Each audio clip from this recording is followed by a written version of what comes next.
అందరికీ praise the lord. దేవుడు నాకు ఇచ్చినటువంటి అవకాశాన్ని బట్టి దేవుడిని స్తుతిస్తూ ఉన్నాను. ఒక్క నిమిషం నేను ప్రార్థన చేసి తర్వాత మనం ఆరాధన వర్తమానంలోకి మనం వెళ్దాం. మా తండ్రి, మా దేవా యేసయ్య, మీకు వందనాలు. నాకు అనుగ్రహించినటువంటి సమయాన్ని బట్టి మిమ్మల్ని స్తుతిస్తున్నాను. మిమ్మల్ని ఆరాధించడానికి మీరు మాకు అనుగ్రహించిన సమయాన్ని మీరు ఆశీర్వదించమని, అందరూ మీ శ్రేష్టమైన రీతిలో నిన్ను ఆరాధించడానికి అటువంటి మనస్సుని, అటువంటి వాక్యాన్ని మాకు దయచేయమని యేసు నామమున అడుగుచున్నాను తండ్రి, ఆమేన్. ఆరాధన గురించి ప్రభువు అయిన యేసు సమరయ స్త్రీతో మనకు ఇలా చెప్పినట్టుగా మనం యోహాను సువార్తలో చూస్తాం. ఆయనను ఆరాధించేవారు ఆత్మతోనూ సత్యముతోనూ ఆరాధించాలి. ఆత్మ అంటే పాత నిబంధనలో దేవుడు ఇజ్రాయేలీల మధ్యలో ఆ యొక్క ట్యాబర్నాకల్ అంటారు కదా, దాన్ని ప్రత్యక్ష గుడారం వేసినప్పుడు అక్కడ మనకు 3 ఉంటాయి. అవిడేంటంటే అతి పరిశుద్ధ స్థలం, పరిశుద్ధ స్థలం, ఆవరణం, 3 ప్లేసెస్ ఉంటాయి. అలాగే మనిషి యొక్క మన యొక్క బాడీని కనుక చూస్తే అది శరీరం, తర్వాత ఆత్మ, ప్రాణం. ఈ మూడిటికి పాత నిబంధనలో దేవుడు చెప్పిన యొక్క ప్రత్యక్ష గుడారానికి సాదృశ్యం ఉంది. దేవుడు ప్రత్యక్ష గుడారంలో ఎక్కడ నివసిస్తాడంటే అతి పరిశుద్ధ స్థలంలోనే ఆయన అక్కడికి వచ్చి ఇజ్రాయేలీలతో మాట్లాడతాడు. ఈరోజు దానికి సాదృశ్యంగా ఉన్న మన యొక్క శరీరం, ప్రాణం, ఆత్మ, ఈరోజు దేవుడు ఎక్కడ ఉంటాడండి? మన యొక్క ఆత్మలో ఉంటాడు. ఒకటి కనుక మనం ఆయన్ని ఆత్మలో ఆరాధించాలి. ఆ తర్వాత రెండోది సత్యం, సత్యముతో ఆరాధించాలి. అన్నప్పుడు కనుక మనం ఆలోచిస్తే ఈ చర్చిలో మనం వచ్చినప్పుడు దేవుణ్ణి మనం పాటలు పాడుతూ ఉంటాం, ఇంకా ఆయన్ని స్తుతిస్తూ ఉంటాం, ఆయనకి స్తోత్రాలు చెల్లిస్తూ ఉంటాం. అయితే మనం చెప్పే మాటలు, లేకపోతే మనం పాడే పాటలు డైరెక్ట్గా మనం ఎవరికి చెప్తున్నామంటే దేవునితో చెప్తున్నాం. మనం చాలాసార్లు పాటలు పాడేటప్పుడు మనం వాడే యొక్క పదాలు చాలా గంభీరంగా ఉంటాయి, కానీ మన జీవితం అలా ఉండకపోవచ్చు. మనం ఎప్పుడు మన జీవితం అలా లేకుండా చర్చిలో మనం అలా చేసినప్పుడు ఆ ఆరాధన, ఆ స్తుతి మనుషుల్ని ఇంప్రెస్ చేస్తుందేమో కానీ దేవుణ్ణి ఇంప్రెస్ చేయదు. నువ్వేంటో అది చెప్పాలి దేవుడికి. సత్యం అంటే అదన్నమాట. వారం అంతా మన ఇష్టం వచ్చినట్టు జీవించి ఇక్కడ వచ్చి కూర్చొని చప్పట్లు దడతా చేతులెత్తి దేవుడిని స్తుతిస్తూ ఉంటే దేవుడు దాన్ని అంగీకరించడు. మరి అలా చేయొద్దని నేను చెప్పడం లేదు, చెయ్యాలి. దానికంటే ముందు మన యొక్క జీవితాన్ని మనం సరి చేసుకొని, కన్ఫెస్ చేసుకొని ఆరాధనలోకి మనం వచ్చి దేవుణ్ణి సత్యముతో మనం ఆయన్ని ఆరాధించాలి. అది దాని యొక్క అర్థం. అలా ఆరాధించాలని మిమ్మల్ని అందరూ నేను ఎంకరేజ్ చేస్తూ ఉన్నాను. తర్వాత ఆరాధన అంటే మన యొక్క ప్రజెంట్ జీవితానికి, మన యొక్క పాస్ట్ జీవితానికి సంబంధం ఉంటుందన్నమాట. Worship is relation between present and past life అని అంటారన్నమాట. అంటే ఒకప్పుడు మన యొక్క జీవితం ఎలా ఉంది, ప్రజెంట్ మన యొక్క జీవితం ఎలా ఉంది, దేవుడు మన జీవితంలో ఏం చేశాడు అనేది కనుక మనం ఆలోచిస్తే దేవుణ్ణి మనం స్తుతించకుండా, దేవుణ్ణి మనం ఆరాధించకుండా మనం ఉండలేమన్నమాట. అయితే ఒకప్పుడు మన జీవితం ఎలా ఉందో ఎఫెసీయులకు రాసిన పత్రిక 11వ అధ్యాయంలో ఇలా ఉంటుంది.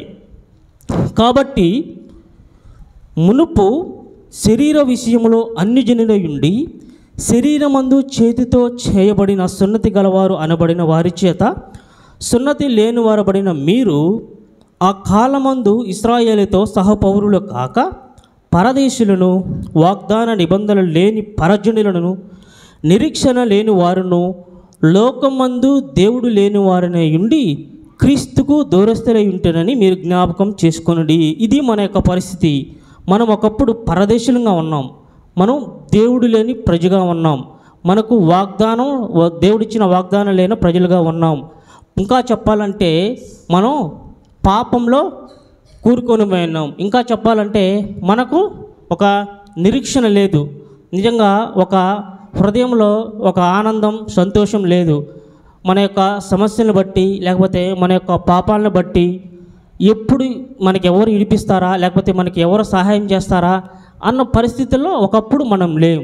అయితే ఎప్పుడైతే ప్రభు అయిన యేసునందు విశ్వాసం ఉంచడం ద్వారా, ఆయన్ని మన యొక్క సొంత రక్షకుడిగా అంగీకరించడం ద్వారా, మన హృదయంలో ఆయన్ని స్వీకరించడం ద్వారా మన జీవితం మారిపోయింది.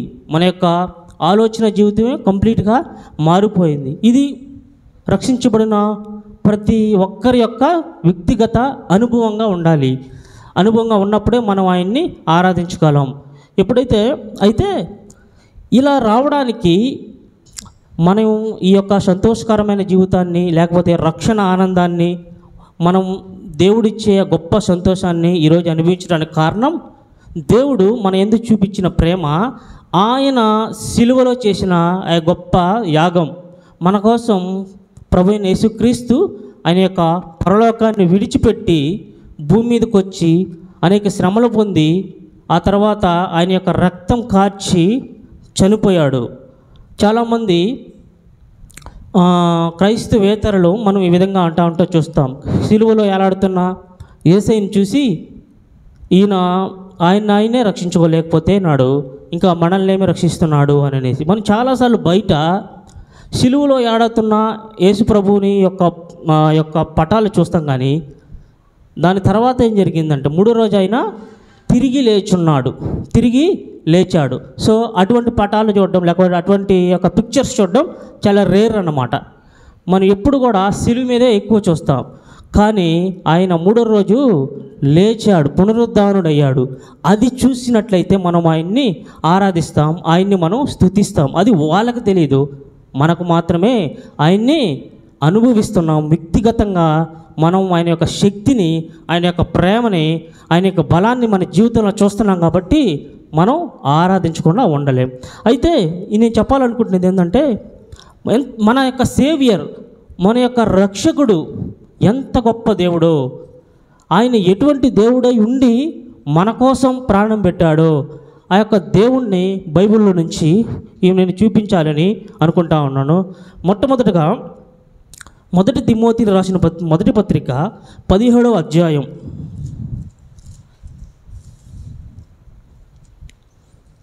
మొదటి తిమోతి రాసిన పత్రిక 1వ అధ్యాయం 17వ వచనంలో,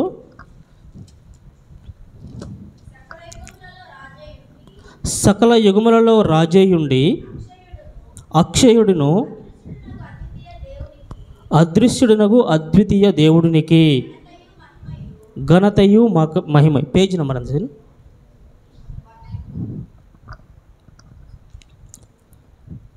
ఓకే.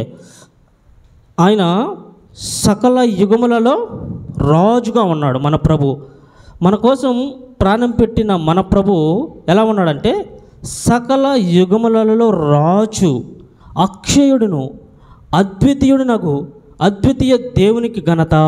సో మనం సేవిస్తున్న యొక్క సేవియర్ సకల యుగములలో రాజుగా ఉన్నాడు. అందును బట్టి మనం ఆయన్ని సేవించాలి, స్తుతించాలి, ఆరాధించాలి. తర్వాత యోహాను సువార్త 19వ అధ్యాయం 19వ వచనంలో ఈ విధంగా ఉంటుంది.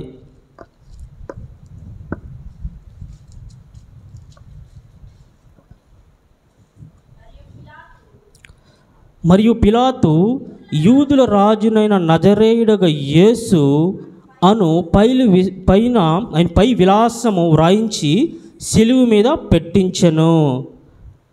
యాక్చువల్గా అక్కడ ప్రభు అయిన యేసుక్రీస్తును సిలువ వేస్తున్నప్పుడు ఆ పైన ఇలా రాయించి పెట్టాడంట. ఆయన యూదుల రాజు.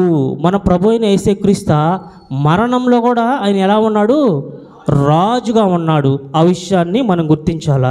ఆ తర్వాత మరణంలోనే కాదు, ఆయన పుట్టుకలో కూడా రాజుగా ఉన్నాడు. మత్తయి సువార్త 2వ అధ్యాయం 2.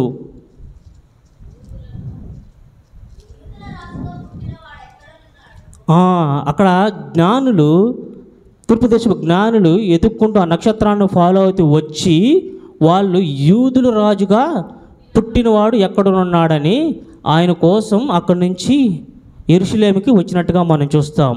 ఆయన మరణంలో రాజుగా ఉన్నాడు, ఆయన పుట్టుకలో కూడా ప్రభు ఎలా ఉన్నాడు?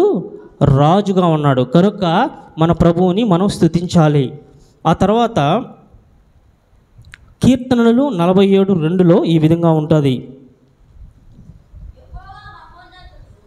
యెహోవా మహోన్నతుడు, భయంకరుడు,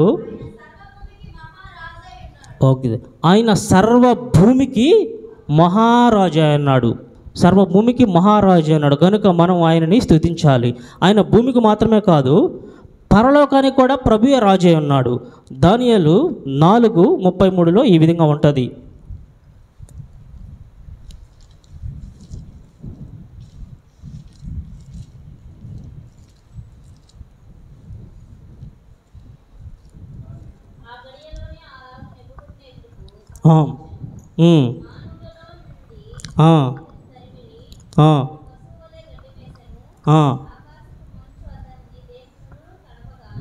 ఒక దానియేలు గ్రంథం 4:37.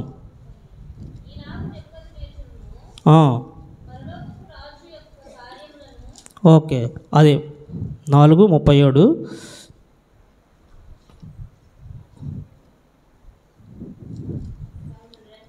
ఓకే, ఇలాగ నెబుకద్నెజరును నేను పరలోకపు రాజు యొక్క కార్యములను,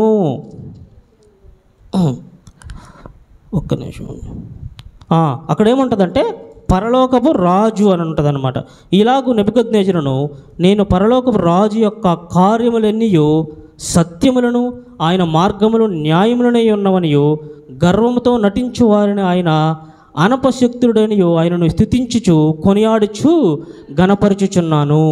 నెబుకద్నెజరు రాజు ఆయనని పరలోకపు రాజుగా గుర్తించాడు. ఆయన భూమికి రాజుగా ఉన్నాడు, ఇంకా పరలోకానికి ప్రభువు రాజుగా ఉన్నాడు.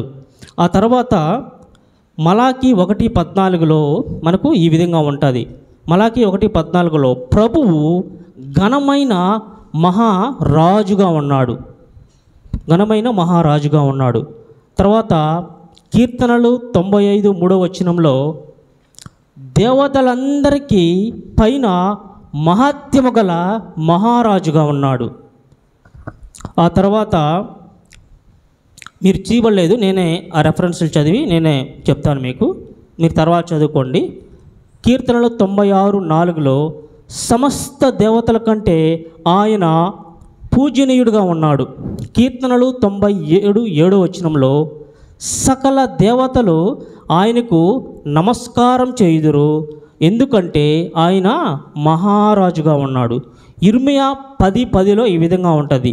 సదాకాలము ఆయనే రాజు. 1 తిమోతి 1:17 ఇందాక మనం చదువు. సకల యుగములలో ఆయన రాజుగా ఉన్నాడు. తర్వాత 1 తిమోతి 6:15-16లో ప్రభువు రాజులకు రాజు, ప్రభువులకి ప్రభువు అయి ఉన్నాడు. తర్వాత దానియేలు గ్రంథం 5:18-19లో ఆయన రాజులను ఏర్పాటు చేసే దేవుడుగా ఉన్నాడు.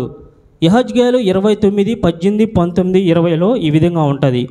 రాజులకు జీతము బహుమానం ఇచ్చే దేవుడుగా ఉన్నాడు. మన ప్రభు అవర్ సేవియర్ రాజులకి ఏర్పాటు చేసే దేవుడుగా ఉన్నాడు, రాజులకి జీతము బహుమానం ఇచ్చే దేవుడుగా ఉన్నాడు. తర్వాత యెహోషువ 22:22లో ఈ విధంగా ఉంటుంది. ఆయనే దేవుళ్ళలో దేవుడుగా ఉన్నాడు. యెషయా 43:15లో ఈ విధంగా ఉంటుంది. ప్రభువే నాకు రాజుగా ఉన్నాడు అని అక్కడ ఆ వచనంలో ఉంటుంది. యెషయా 33:22లో ప్రభువు మన రాజుగా ఉన్నాడు. చూసారా, అవర్ సేవియర్ ఎంత గొప్ప దేవుడుగా ఉన్నాడో. ఆయన రాజులను ఏర్పాటు చేసే దేవుడుగా ఉన్నాడు. రాజుల యొక్క హృదయాలని నీటి కాలవల వలె త్రిప్పగలిగిన దేవుడుగా ఉన్నాడు. సదాకాలం ఆయన రాజుగా ఉన్నాడు. భూమి అంతటికీ ఆయన రాజుగా ఉన్నాడు. పరలోకపు అంతటికీ ఆయన రాజుగా ఉన్నాడు అన్నమాట. దేవతలందరికంటే ఆయన మహనీయుడిగా ఉన్నాడు. సో మనం ఆరాధిస్తున్నటువంటి ఈ దేవుణ్ణి, మనం పూజిస్తున్నటువంటి ఈ దేవుణ్ణి ఆత్మతోనూ ఆ యొక్క సత్యముతోనూ మనం ఆరాధించాలి. ఆరాధించడానికి మన యొక్క వాక్యాన్ని ఆధారం చేసుకొని మన జీవితంలో దేవుడు చేసిన ఒక గొప్ప కార్యాన్ని, అంతేకాకుండా ఆయన ఎంత గొప్ప దేవుడు ఉన్నాడో అది తలుచుకొని హృదయపూర్వకంగా మనం యథార్థంగా ఆత్మతో సత్యంతో ఆరాధించినప్పుడు అటువంటి ఆరాధనని దేవుడు ఆరాధిస్తాడు, దాన్ని ఆయన అంగీకరిస్తాడు. అంతేకాని మనం ఇష్టం వచ్చినట్టు వారమంతా జీవించి ఇక్కడికి వచ్చి మనం మంచిగా బట్టలు వేసుకొని లేదంటే దేవుణ్ణి మనం స్తుతిస్తా ఆరాధిస్తూ ఉన్నామనుకో, దాన్ని ఆయన యాక్సెప్ట్ చేయడం అన్నమాట.